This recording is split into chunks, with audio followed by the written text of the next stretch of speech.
சென்னையே ஸ்தம்பித்தது அப்படின்னு சொல்லுவாங்கல்ல, அந்த மாதிரி ஒரு மூடு தான் இன்னைக்கு சென்னை வாசிகளுக்கு பயங்கர ஒரு ட்ரீட்டாக மாறிடுச்சு. ஏன்னா அவருடைய பிரச்சாரத்தில் முதல்ல ஆரம்பித்தது சென்னையிலிருந்து தான். இந்த திருவள்ளூரில் பொன்னேரியில் ஸ்டார்ட் பண்ணுது. அங்கே ஒரு டோல்கேட் ஒன்று கிராஸ் ஆச்சு. அதாவது டோல்கேட்டில் எந்த அளவுக்கு மக்கள் எழுச்சி ஆரவாரத்தோடு இருந்திருக்காங்க அப்படின்னா, அந்த டோல்கேட் ஃபுல்லும் மொத்தமும் கவர் பண்ணி அந்த வெயிலையும் அவ்வளோ ஒரு க்ரௌட், அந்த ஃப்ரேம் பார்க்கும்போது தெரிஞ்சிருக்கும். அப்படி ஒரு மக்கள் ஆரவாரத்தோட விஜயை பார்க்கறதுக்காக அந்த பிரச்சாரத்தில் ஈடுபட்டு கலந்துக்கிட்டு இருந்தாங்க. அந்த ஹைவேல போலீஸ்காரங்க மொத்த பேரும் கீழே இறங்கி அவங்க முன்னாடி போக, அதுக்கப்புறம் பின்னாடி வந்து டிவிகே தலைவர் விஜய் அவர்கள் வந்துட்டு இருந்தாங்க. மொத்த போலீஸும் யாருமே உள்ள ஜீப்ல இல்லை அப்படிங்கிற மாதிரி இருந்துச்சு. மணமக்கள் வந்து 2 பேரும் வந்து விஜய் அவர்கள்கிட்ட வந்து ஆசீர்வாதம் வாங்கிட்டு போயிருக்காங்க. ஏன்னா பிரச்சாரம் பண்ணுறப்போ விஜய் அவர்கள் வந்து வேனில் நின்றுட்டு இருக்கப்போ அவங்கள பார்த்து அவங்களே வேனில் மேலே ஏற்றிட்டு, அதுக்கப்புறம் அந்த பத்திரிகை ஒன்று அண்ணன்ற பேரில் விஜய் அவர்கள் பேரை போட்டு டிவிகே பார்ட்டியோட லீடர் அப்படின்ற மாதிரி போட்டு, விஜய் அவர்கள் வந்து ஒரு இடத்துல சொல்லியிருப்பாரு, விஜய் வீட்டை விட்டு வெளியே வா அப்படின்னு சொல்லியிருப்பார் இல்லையா? அதை மென்ஷன் பண்ணி அவர் வீட்டை விட்டு வெளியே வந்தால் என்ன நடக்கும்னு தெரியுமா அப்படிங்கிறதுனால, விஜய் வீட்டு விட்டு வெளியே வா, விஜய் வீட்டு விட்டு வெளியே வா.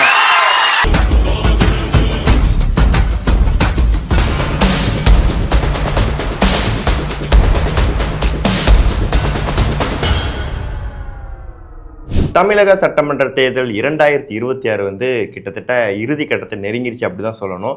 ஏன்னா இன்னும் நாளைக்கு ஒரு நாள் மட்டும்தான் இருக்குது. நாளைக்கு ஈவினிங் 6 மணியோட பிரச்சாரத்துக்கான நிறைவு அப்படின்ட்டு தேர்தல் அலுவலகத்துலேருந்து சொல்லிட்டாங்க. ஸோ ஆல்மோஸ்ட் எல்லா கட்சிக்காரங்களும் இன்றைக்கும் நாளைக்கும் பிரச்சாரம் பண்ணிக்கிட்டு இருப்பாங்க. நாளைக்கு ஈவினிங் 6 மணியோட சாப்டர் க்ளோஸ் அப்படின்ற மாதிரி தான் சொல்லியிருக்காங்க. ஓகே, இன்றைக்கி வந்து எல்லா கட்சி சாயிலேருந்தும் பிரச்சாரம் பண்ணிக்கிட்டு இருக்காங்க. அதுலேயும் குறிப்பாக தமிழக வெற்றி கழகம் சார்பில் வந்து இன்னைக்கு குறிப்பிட்டு ஒரு 5 தொகுதிகளை கவர் பண்ணணும் அப்படின்ற முயற்சியில், அதாவது இறுதிக்கட்ட முயற்சியில் வந்து இன்னைக்கு ஃபுல் மூடில் ஃபயர் மூடில் இறங்கிட்டாங்க. அந்த மாதிரி தான் இன்றைக்கி திருவள்ளூரில் பொன்னேரி தொகுதியில் ஆரம்பித்து அப்படியே வந்து அப்புறம் வில்லிவாக்கம், அப்புறம் வந்து அண்ணாநகர், விருகம்பாக்கம், இந்த மாதிரி எல்லா தொகுதியிலையும் கவர் பண்ணி இன்றைக்கி வந்து இப்போ பிரச்சாரம் போய்கிட்டு இருக்குது. அந்த ஸ்பீடில் தான் இன்றைக்கி போய்கிட்டு இருக்காங்க. ஸோ சென்னையே ஸ்தம்பித்தது அப்படின்னு சொல்லுவாங்கல்ல, அந்த மாதிரி ஒரு மூடு தான் இன்னைக்கு சென்னை வாசிகளுக்கு பயங்கர ஒரு ட்ரீட்டாக மாறிடுச்சு. ஏன்னா அவருடைய பிரச்சாரத்தில் முதல்ல ஆரம்பித்தது சென்னையிலிருந்து தான். குறிப்பாக பெரம்பூர், குளத்தூர், அண்ணாநகர், விருகம்பாக்கம், வில்லிவாக்கம்னு அந்த 5 தொகுதி முதல் நாளில் கவர் பண்ணது அப்போ ஆரம்பிச்சுது. ஆனால் அந்த நேரத்தில் மிஸ் ஆனது. இப்போ ஃபினிஷிங் டச்சுன்னு சொல்லுவாங்கள்ல, அப்போ மிஸ் ஆனது இப்போ நடக்குது அப்படின்னு சொல்லுவாங்கள்ல, அது மாதிரி தான் இன்றைக்கி நடந்துக்கிட்டு இருக்கு. ஸோ இன்றைக்கி எல்லோரும் பிரச்சாரத்தை லைவில் பார்த்த மாதிரி தான் சென்னையில் உள்ள ஒட்டுமொத்த மக்களும் விஜயை பார்க்குறதுக்காக அவ்வளோ ஆர்வத்தோடு கூடியிருந்தாங்க. அதுலேயும் ஸ்டார்ட் பண்ணதில் அந்த திருவள்ளூரில் பொன்னேரியில் ஸ்டார்ட் பண்ணுது. அங்கே ஒரு டோல்கேட் ஒன்று கிராஸ் ஆச்சு. அதாவது டோல்கேட்டில் எந்த அளவுக்கு மக்கள் எழுச்சி ஆரவாரத்தோடு இருந்திருக்காங்க அப்படின்னா, அந்த டோல்கேட் ஃபுல்லும் மொத்தமும் கவர் பண்ணி அந்த வெயிலையும் அவ்வளோ ஒரு க்ரௌட், அந்த ஃப்ரேம் பார்க்கும்போது தெரிஞ்சிருக்கும். அப்படி ஒரு மக்கள் ஆரவாரத்தோட விஜயை பார்க்கறதுக்காக அந்த பிரச்சாரத்தில் ஈடுபட்டு கலந்துக்கிட்டு இருந்தாங்க. அதுக்கப்புறம் பார்த்தா இன்னும் சொல்லப்போனால் குறிப்பாக இல்லை எண்டிங்கில் வந்து போலீஸ்காரங்க அந்தளவு, எண்டிங்னா நான் சொன்னது இந்த பிரச்சாரத்தில் ஆரம்பத்தில் கொடுத்த பாதுகாப்பை விட லாஸ்ட்டு ஃபினிஷிங் ஸ்டேஜ் இருக்குல்ல பார்த்தீங்களா, அந்த நேரத்தில் போலீஸ் பாதுகாப்பு உண்மையில சூப்பராக கொடுத்துருந்தாங்க. அந்த மாதிரி தான் இருந்துச்சு. ஏன்னா ஸ்டார்டிங்கில் போலீஸ் பாதுகாப்பு எங்களுக்கு போதிய அளவில் இல்லை, அந்த இடத்துல பாதுகாப்பு இல்லை அப்படின்ற மாதிரி நிறைய குற்றச்சாட்டு காவலர்கள் மீது வச்சுக்கிட்டு இருந்தாங்க. அதெல்லாம் போக்குறதுமா இந்த நேற்று திருச்சியிலையும் சரி, இன்னைக்கு இந்த திருவள்ளூரில் அந்த பொன்னேரி அந்த சைடில் வர்றப்போ அந்த ஹைவேல போலீஸ்காரங்க மொத்த பேரும் கீழே இறங்கி அவங்க முன்னாடி போக, அதுக்கப்புறம் பின்னாடி வந்து டிவிகே தலைவர் விஜய் அவர்கள் வந்துட்டு இருந்தாங்க. மொத்த போலீஸும் யாருமே உள்ள ஜீப்ல இல்லை அப்படிங்கிற மாதிரி இருந்துச்சு. எல்லாருமே கீழே இறங்கி அவங்க அந்த அளவுக்கு பாதுகாப்புல முழு வீச்சில் இறங்கியிருக்காங்கன்னு சொல்லுவாங்கல்ல, அந்த மாதிரி ஒரு விஷயம் தான் இன்னைக்கு நடந்துச்சு. அதுக்கப்புறம் பார்த்தா விஜய் அவர்கள் வந்து அங்கே முடிச்சுட்டு அப்படியே சென்னை பக்கம் வந்துட்டு அங்கே வில்லிவாக்கத்தில் ஆதவர்ஜுனாவை கூப்பிட்டு இறங்கி நடந்துட்டு, அதுக்கப்புறம் பார்த்தா வேட்பாளர்களை மேலே ஏற்றி ஒரு பிரச்சாரம் மாதிரி போயிட்டு இருந்தாங்க. இதில் இன்னொரு விஷயம் என்னென்னா, மணமக்கள் வந்து 2 பேரும் வந்து விஜய் அவர்கள்கிட்ட வந்து ஆசீர்வாதம் வாங்கிட்டு போயிருக்காங்க. ஏன்னா பிரச்சாரம் பண்ணுறப்போ விஜய் அவர்கள் வந்து வேனில் நின்றுட்டு இருக்கப்போ அவங்கள பார்த்து அவங்களையும் வேனில் மேலே ஏற்றிட்டு ஆசீர்வாதம் பண்ணிட்டு அந்த மொமெண்ட்லாம் நிறைய பேர் இப்போ சோஷியல் மீடியாவில் பயங்கரமாக எடிட் பண்ணி போட ஆரம்பிச்சு. அதுலேயும் கொஞ்சம் பேர் அதை ட்ரோல் பண்ணுறாங்க. என்னென்னா இதை வந்து ஆந்திராவில் வந்து பவன் கல்யாண் ஏற்கனவே பண்ணார், எல்லா விஷயத்தையும் பவன் கல்யாணை பார்த்து பார்த்தா காப்பி அடிக்கிறா அப்படின்ற மாதிரி சொல்கிறாங்க. அதுக்கப்புறம் அந்த பத்திரிகை ஒன்று சோஷியல் மீடியா பக்கம் பார்த்தோம். அது என்னென்னா அண்ணன்ற பேரில் விஜய் அவர்கள் பேரை போட்டு டிவிகே பார்ட்டியோட லீடர் அப்படின்ற மாதிரி போட்டு அந்த பத்திரிகையும் அந்த விஜய் அவர்கிட்ட வாங்கின ஆசீர்வாதம் தான் பயங்கரமாக வைரலாக போய்கிட்டு இருக்கு. ஓகே, இறுதி கட்டத்தை நெருங்கினால ஒரு வீடியோ வந்து இடையில இப்போ ஒரு வாரத்துக்கு முன்னாடி அந்த சோஷியல் மீடியா பக்கம் பயங்கரமாக ட்ரெண்டிங் ஆகிருந்துச்சு. என்ன அப்படின்னா விஜய் அவர்கள் வந்து ஒரு இடத்துல சொல்லியிருப்பாரு, விஜய் வீட்டை விட்டு வெளியே வா, வீட்டை விட்டு வெளியே வா அப்படின்னு சொல்லியிருப்பார் இல்லையா? அதை மென்ஷன் பண்ணி அவர் வீட்டை விட்டு வெளியே வந்தால் என்ன நடக்கும்னு தெரியுமா அப்படிங்கிறதுக்குனால ஒரு எடிட் பண்ணி போட்டிருக்காங்க. ஏன்னா எல்லா ஊரும் சரி, தூத்துக்குடி, காரைக்குடி, அப்புறம் திருநெல்வேலி, திருச்சி, திருப்பூர், இந்த மாதிரி எல்லா ஊரையும் கவர் பண்ணி ஒரு எடிட் மாதிரி மக்களோட எழுச்சி எந்த அளவு இருக்குது, விஜய் வெளியே வந்தால் இதெல்லாம் நடக்கும் அப்படின்ற மாதிரிலாம் சொல்லிக்கிட்டு இருக்காங்க. நேற்று வந்து திருச்சி கிழக்கில் வந்து விஜய் அவர்கள் வந்து 3 மதத்தையும் மதித்து தான் அவர் வந்து ரெஸ்பெக்ட் பண்ணி அங்கே உள்ளே போயிட்டு சாமி கும்பிட்டு பிரச்சாரத்தில், அதாவது இந்த எலெக்ஷனை வந்து ஜெயிக்கணுன்ற மாதிரி தான் 3 மதத்துக்கும் ஈக்குவல் கொடுத்து வேண்டிக்கிட்டு இருந்தார். அதுலேயும் குறிப்பாக திருச்சி கிழக்கு தொகுதியில் வந்து கிறிஸ்தவர்கள் அதிகமாக இருக்கிற தொகுதி அப்படிங்கிறதுனால அந்த தொகுதியை, அதுவும் விஜய் நிற்கிற தொகுதியை கவர் பண்ணுறதுக்காகவே அவர் வந்து இந்த நாடகம் ஆடுறாரு. அந்த சர்ச்சில் போயிட்டு முட்டி போட்டுட்டே ப்ரேயர் பண்ணார்லே, ப்ரேயர் பண்ணி ஜீசஸ் கிட்ட போயிட்டு வேண்டிக்கிட்டு இருந்தது வந்து நிறைய பேர் மத அரசியலாக மாற்றுறாங்க. விஜய் வந்து மத அரசியலாக மாற்றுறாரு, இவ்வளோ நாளாக எல்லா மதமும் ஒன்று அப்படின்ற மாதிரி மத சார்பற்ற கட்சிங்கிற மாதிரி சொல்லியிருந்தார். ஆனால் இப்போ திடீர்னு அவர் வந்து இந்த மாதிரி கிறிஸ்தவ ஓட்டு கவர் பண்ணுறதுக்காகவே இவ்வளோ விஷயம் பண்ணுறாரு அப்படிங்கிற மாதிரிலாம் மேற்கோள் காட்டி சொல்கிறாங்க. ஒரு பக்கம் என்ன சொல்கிறாங்கன்னா, அதாவது கம்யூனிஸ்ட் கட்சியிலிருந்து சண்முகம் வந்து ஒரு குற்றச்சாட்டு வச்சுருக்காங்க. என்னன்னா விஜய் வந்து தேர்தல் விதிமுறைகளை மீறியிருக்காரு. அதாவது ஒரு ஆலயத்துக்குள்ள செல்லும் போது எந்த ஒரு கட்சி சார்ந்த குறியீடோ இல்லாம தான் போகணும். அப்படி இருக்கிறப்போ அவர் வந்து தன்னோட கட்சி சார்ந்த குறியீடை அந்த துண்டை தோல்ல போட்டுட்டு முட்டி போட்டு வந்தது வந்து குறிப்பா அவர் வந்து விமர்சனம் பண்ணியிருக்காரு. இந்த மாதிரி அவர் மீது வழக்கு பதிவு போடுங்க அப்படின்ற மாதிரி சொல்லியிருக்காங்க. இன்னும் சொல்ல போனா நிறைய பேர் அதையும் அந்த விஜய் அவர்களுக்கு சார்பாக சொல்றாங்க. இதை விஜய் வந்து முன்னாடி ரொம்ப காலமாகவே சர்ச்சுக்கு போயிட்டு இந்த மாதிரி தான் பண்ணிக்கிட்டு இருக்காரு. அதில் குறிப்பாக எலெக்ஷனுக்காக ஓட்டுக்காக அவர் ஒன்றும் இந்த மாதிரி வேஷம் போடல, நாடகம் போடல அப்படிங்கிற மாதிரி நிறைய பேர் அதுக்கு சொல்லிக்கிட்டு தான் இருக்காங்க. ஒரு தேர்தல் நடக்கிறப்போ புதுசாக வர்ற கட்சி மீது எந்த அளவுக்கு விமர்சனம் பண்ணுறோமோ அந்த அளவுக்கு விமர்சனம் பண்ணிக்கிட்டு வர்றது வந்து அந்த கட்சி இன்னும் கொஞ்சம் மக்கள் மத்தியில் பயங்கர ஒரு க்ரோத் ஆகிக்கிட்டு போகிறது தான் ஒரு எக்ஸாம்பிளாக டிவிக்கு கட்சியை வந்து இப்போ பார்க்க ஆரம்பிச்சிட்டாங்க. ஏன்னா அந்த அளவுக்கு மக்கள் மக்கள் ஆர்வத்தோடு பார்த்துட்டு இருக்காங்க. இந்த நடக்கிற கூட்டம் மக்களுக்கான விஜய் பார்க்கணுன்ற ஒரு ஆர்வம், விஜய்க்காக வருவோங்கிறது எதை காட்டுது அப்படின்னா, எலெக்ஷனில் எந்த மாதிரி ஒரு ஓட் பேங்க், அதாவது வாக்கு வங்கி வாங்குறாரோ, எத்தனை தொகுதி கவர் பண்ணுறாரோ, எத்தனை % லீடிங்கில் இருக்காரோ, வாட் எவர். அதுக்கப்புறம் வரலாறு ஒன்று சொல்லும் பார்த்தீங்களா, விஜய்க்காக நாங்கள் எப்போது நிற்போம், விஜய்க்கு எந்த அளவுக்கு நாங்கள் ஆதரவு கொடுப்போம், விஜய் ஒருத்தருக்காக நாங்கள் என்ன வேணாலும் பண்ணுவோம், மக்களாகிய நாங்கள் எப்போதுமே விஜய் கூட இருக்கோம் அப்படின்றத ஒரு ஸ்டாண்டு தான் இப்போ நடக்கிற அந்த கூட்டத்தில் மக்கள் எந்த அளவுக்கு ஆர்வம் காட்டுறது, விஜய்க்கு ஒரு கை கொடுத்து நம்பிக்கை நாங்கள் இருக்கோங்கிறத காட்டுற மாதிரி தான் இந்த கூட்டமெல்லாம் காட்டுறதா நிறைய பேர் சொல்கிறாங்க. ஓகே, ஆல்மோஸ்ட் இறுதி கட்டத்தை நெருங்கி இருக்கிறதுனால நாளைக்கு பிரச்சாரம் எந்த மாதிரி இருக்க போகுது அப்படின்றது பார்த்துக்கிட்டு தான் இருக்கணும். ஆனால் இன்னைக்கு வந்து ஆல்மோஸ்ட் விஜய் அவர்களுடைய இத்தனை நாள் பண்ண பிரச்சாரத்தில் இன்னைக்கு வந்து ஒரு ஃபுல்லாக ஒரு முழு வீச்சில் இறங்கி அடிக்கணும்ப்பா அப்படின்ற மாதிரி தான் இறங்கி செஞ்சிட்டு இருக்காரு. அதுலேயும் குறிப்பாக இது வரைக்கும் நடந்த பிரச்சாரத்தில் எங்கேயுமே வேட்பாளர்கள் வந்து மேலே ஏற்றுனது இல்லை. அதுலேயும் குறிப்பாக 1-2 காரைக்குடியில் கூட லாஸ்ட்டு போகிறப்போ பிரபு அவர்கள் வந்து வேனில் மேலேற்றி காட்டினார். அதுக்கப்புறம் நமக்கு பார்த்தா குறிப்பாக சென்னையை மையப்படுத்தி சென்னையில் உள்ள எல்லா தொகுதிகளையும் வேட்பாளர்களை மேலே ஏற்றி அறிமுகப்படுத்துறது வந்து ஒரு டிஃப்ரெண்ட்டான ஒரு பொலிட்டிக்கல் மூவாக தான் இருக்குது. ஏன்னா சென்னை தொகுதி அப்படிங்கிறது திமுகவோட கோட்டையே இருக்குது. சென்னையில் உள்ள 16 தொகுதியிலுமே திமுக கைவசம் வச்சு அவங்க தான் இத்தனை நாளாக ஆட்சி, அந்த ஒரு அதிகாரத்தை கையில் வச்சுட்டு டிஎம்கேவோட ஃபோர்ட்டாக சென்னை மாறி இருக்குங்கிறது ஒரு நிதர்சனமான உண்மை. அப்படி இருக்கிறப்போ திமுகவோட கோட்டையாக இருக்கக்கூடிய சென்னையில் நான் இறங்கி அடித்து ஒட்டுமொத்த வரலாற்றையும் மாற்றி எழுதுறங்கிறதுனால விஜய் அவர்கள் வந்து சென்னை தொகுதியில் ஃபுல் கான்சன்ட்ரேட் பண்ணுறாரு. ஏன்னா ஆரம்பத்தில் அவருடைய கோலே சென்னையிலேருந்து தான் ஸ்டார்ட் பண்ணணும் அப்படிங்கிறது தான். அதே மாதிரி அதுலேருந்து ஸ்டார்ட் பண்ணார். ஃபினிஷிங் டச்சும் சென்னையாக இருக்கணும் அப்படின்ட்டு நினச்சி ஃபினிஷிங்லேயும் சென்னையை முடிச்சிருக்காரு. ஆனால் உண்மையில் இது வந்து ஒரு டிஃப்ரெண்டான பொலிட்டிக்கல் மூவாக தான் இருக்குது. இன்னொரு பக்கம் எலெக்ஷன் நெருங்க ஒவ்வொருத்தருக்கும் மக்கள் கிட்ட ஒரு விதமான தாட்ஸ் வரும். அதாவது இந்த வாட்டி யாருக்கு ஓட்டு போடலாம், யார் ஒரு சிறந்த மாற்றத்தை கொடுப்பாங்க அப்படின்னு. இவர் சரியில்லைன்னா இவருக்கு போட்டோம், இப்போ இவரும் சரியில்லைன்னா யாருக்கு போட அப்படின்ற ஒரு குழப்பம் வந்து ஆரம்பத்தில் இருந்துக்கிட்டே இருந்துச்சு. இப்போ டிவிக்கு வந்ததோட எல்லாரோட மைண்ட் செட்டும் டோட்டலாக கொலாப்ஸ் ஆகிருக்கு. என்ன அப்படின்னா இவர் வந்தால் எந்த மாதிரியான மாற்றத்தை கொடுப்பாரு அப்படிங்கிறது மீறி விஜய்க்கு தான் ஓட்டு போடுவோம், விஜயோட கட்சி தான் இந்த முறை வரணும் அப்படின்றதுல எல்லாருமே ஆக மொத்தத்தில் தெளிவாக இருக்காங்க. இந்த டிவிக்கு கட்சி ஆரம்பிச்சதுலேருந்து மக்கள் கிட்ட ஒரு மிகப்பெரிய ஒரு மாற்றத்தையும் குழப்பத்தையும் உண்டு பண்ணியிருக்கு அப்படின்னு தான் சொல்லணும். இவனால மக்கள் கிட்ட டிஎம்கேவா ஏடிஎம்கே இந்த மாதிரி ஒரு மாற்றம் தான் மக்கள் கிட்ட அதிரி குதிரை இருந்துச்சு.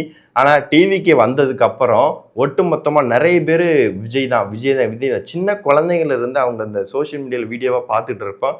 விஜய் மாமா தான் வரணும், விஜய் மாமாவுக்கு தான் ஓட்டு போடுங்க அப்படின்ற மாதிரி.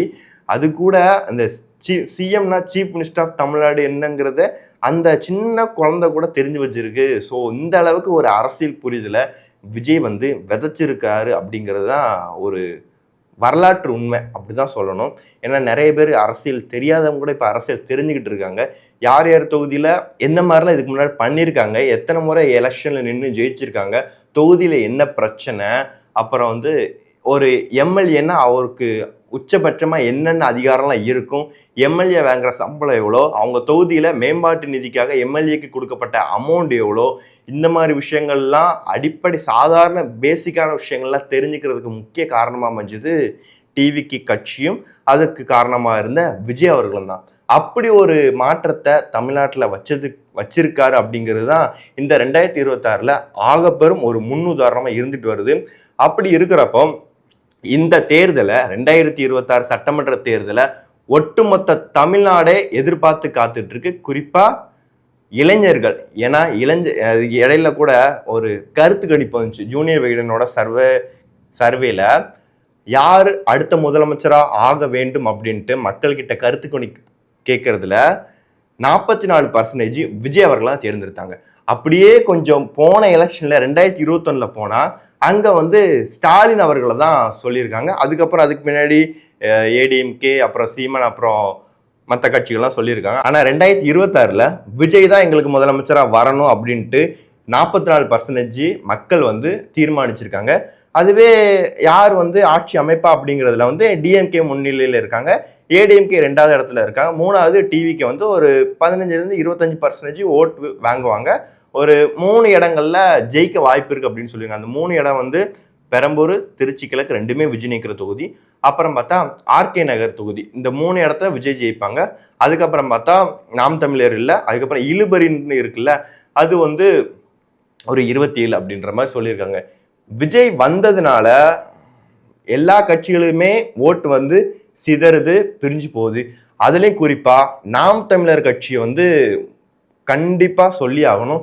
என்ன அப்படின்னா இதுவரைக்கும் விஜய் வரலன்னா உங்களுடைய ஓட்டு வந்து யாருக்கு போடுவீங்க அப்படின்னு மக்கள்கிட்ட கருத்து கணிப்பாக கேட்டப்போ நாம் தமிழருக்கு தான் அதிகமாக சொல்லியிருக்காங்க.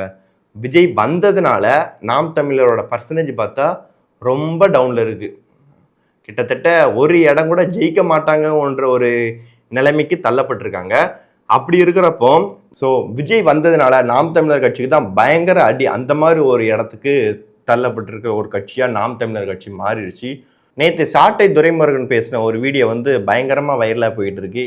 என்ன அப்படின்னா அதாவது திமுகவுடைய ஒரு சிலர் வந்து சாட்டை துரைமுருகனுக்கு வந்து சொல்கிறாங்களாம், என்னன்னா நம்ம அங்காளி பங்காளிங்க சண்டை போட்டுப்போம், சேர்ந்துப்போம், நீங்கள் எங்களை திட்டுங்க, நாங்கள் உங்களை திட்டுவோம், நமக்குள்ளே தான் இருக்கோம். ஆனால் அதுவே விஜய் வந்து வரக்கூடாது, விஜய்ன்ற ஒரு ஆள் வந்து இங்கே தமிழ்நாட்டை ஆட்சி பண்ணக்கூடாது, ஒரு சினிமா நடிகர் இங்கே வரக்கூடாது, வந்து ஆட்சி பண்ணக்கூடாது, அதுக்கு வந்து நம்ம இடம் கொடுக்கக்கூடாது அப்படின்ற மாதிரி நாம் தமிழர் கட்சியை சேர்ந்த சாட்டை துரைமுருகன் பேசியிருக்காரு. அவங்க திமுகவை சேர்ந்த ஒருத்தங்க இவர்கிட்ட சொன்னதா இவர் சொல்றாரு. இவருமே அந்த ஸ்டேட்மெண்ட்டை உண்மையா இருக்கிற மாதிரி இவருமே சொல்றாரு.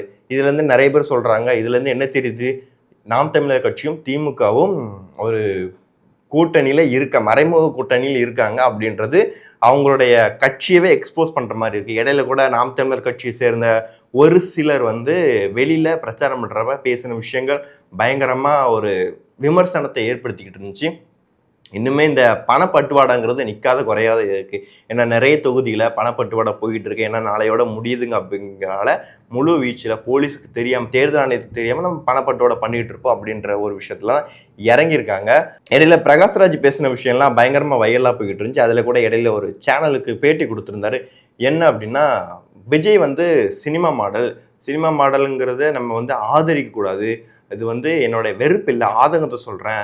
அவர் நிற்க வச்சிருக்க வேட்பாளர்லாம் பார்த்தீங்களா? ஏன்னா இவர் தான் நம்மளோட ஹோம் மினிஸ்டர், இவர் தான் நம்மளுடைய எஜுகேஷன் மினிஸ்டர், இவர் தான் நம்மளுடைய வேளாண் துறை அமைச்சர். இந்த மாதிரி யாரையுமே நம்மளால யூகிச்சு கூட பார்க்க முடியல. ஒரு டிரைவரோட மகனுக்கு சீட்டு கொடுத்துருக்காரு. இதெல்லாம் எந்த வகையில் நியாயம் அப்படின்ற மாதிரி சொல்லியிருக்காரு. டிரைவரோட மகனுக்கு சீட்டு கொடுத்தது பிரச்சனை இல்லை, தப்பு இல்லை. ஆனால் முதல்வரோட பையன் டெபுட்டி சிஎம்மாக இருக்கலாமா அப்படிங்கிற மாதிரி ஒரு கேள்வியை நிறைய பேர் எழுப்பிக்கிட்டு இருக்காங்க. ஆல்மோஸ்ட் அவங்க கேட்குற கொஸ்டின்ஸும் நியாயமானது தான். அவங்க ஒன்றும் எக்ஸ்பீரியன்ஸான வேட்பாளர்கள் இல்லை, எக்ஸ்பீரியன்ஸான முகங்கள் இல்லை. ஸோ எல்லாருமே ஃப்ரெஷ்ஷாக இப்போ தான் ஸ்டார்ட் பண்ணுறாங்க, அரசியல் பழகிக்கிட்டு இருக்காங்க, அரசியல் கற்றுக்கிட்டு இருக்காங்க. அப்படி இருக்கிறப்போ எல்லாருமே ஆல்மோஸ்ட் யாருமே பழந்துன்னு கொட்டை போட்டவங்கலாம் உள்ளே வரல.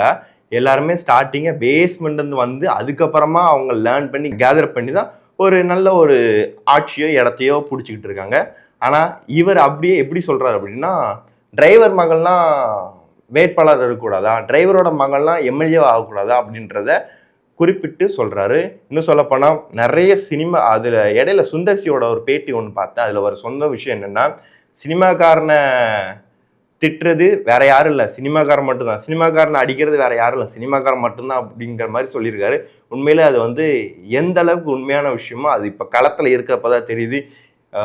சத்யராஜா இருக்கட்டும், பிரகாஷ்ராஜா இருக்கட்டும், இன்னும் சில பேர் விஜய் அவர்களை அதாவது அவர் அரசியல் ஆரம்பித்தப்போ ஆதரவுங்கிறது கம்மியாக தான் இருந்துச்சு.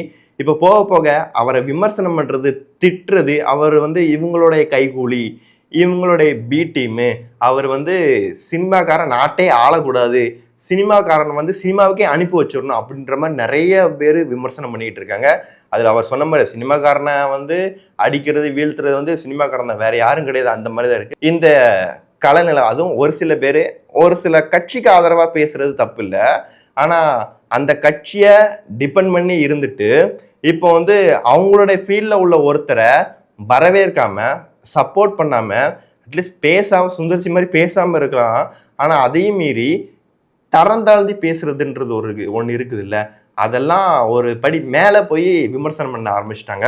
அதான் நான் இப்போ ஆரம்பத்தில் சொன்ன மாதிரி தான், இந்த எலெக்ஷன் கொஞ்சம் கூட கணிக்கவே முடியாது, அந்த மாதிரி ஒரு எலெக்ஷனாக தான் மாறி இருக்குது. எலெக்ஷன் முடிஞ்சதுக்கு அப்புறமும் அந்த ரிசல்ட் வரும் இல்லையா, மே 4 வரைக்கும் யாராலுமே ப்ரெடிக்ட் பண்ண முடியாது. என்னதான் அவங்க சோஷியல் மீடியாவில் விஜய்க்கு தான் ஓட்டு போட்டங்கிறத சொல்லாமல் பாட்டு மூலமாகவோ அவங்க ட்ரெஸ் கோட் மூலமாக சொன்னாலுமே அந்த எலெக்ஷன் ரிசல்ட்டுன்றது ஒன்று இருக்குல்ல, அதுதான் எதையுமே தீர்மானிக்கும். ஸோ அந்த ரிசல்ட் வந்ததுக்கப்புறம் தான் யார் மெஜாரிட்டியாக இருந்து ஆட்சி அமைப்பாங்க, யாருக்கு மக்கள் செல்வாக்கு எந்த அளவுக்கு இருக்குங்கிறத தாண்டி மக்கள் எல்லாரும் யாருக்கு ஓட்டு அதிகமாக போட்டிருக்காங்கிறது தான் காட்டும். ஸோ அந்த மாதிரி ஒரு விஷயம் இருக்கிறதுனால ரிசல்ட் வர்ற வரைக்கும் இந்த மாதிரி ஒரு சந்தேகமும் சரி, ஒரு குழப்பமும் மக்கள்கிட்டையும் சரி எல்லாருக்கிட்டையும் இருந்துகிட்டு தான் இருக்கும். ஓகே, அதனால தான் இந்த எலெக்ஷன் யாராலுமே கெஸ் பண்ண முடியல. ஏன்னா ஆரம்பத்துலேருந்து நிறைய சர்வேக்களும், நிறைய ரிப்போர்ட்டு, நிறைய கருத்து கணிப்புகள் எல்லாம் சொல்கிறத வச்சும் பார்த்தாலுமே கள நிலவரம், உண்மையான நிலவரம், ரிசல்ட் அப்படின்றது இருக்குல்ல, அது சொல்கிறது தான் இறுதி தீர்ப்பாக எடுத்துப்பாங்க. அப்படி இருக்கிறப்போ இந்த எலெக்ஷனும் சரி, இந்த ரிசல்ட்டையும் சரி எல்லாரும் எதிர்பார்த்து காத்துட்டு இருக்கிறதுக்கான காரணம் என்னன்றது எல்லாருக்கும் தெரியும். கண்டிப்பாக நாளைக்கு வேற ஒரு வீடியோவோட உங்களை சந்திக்கிறேன். தேங்க்யூ.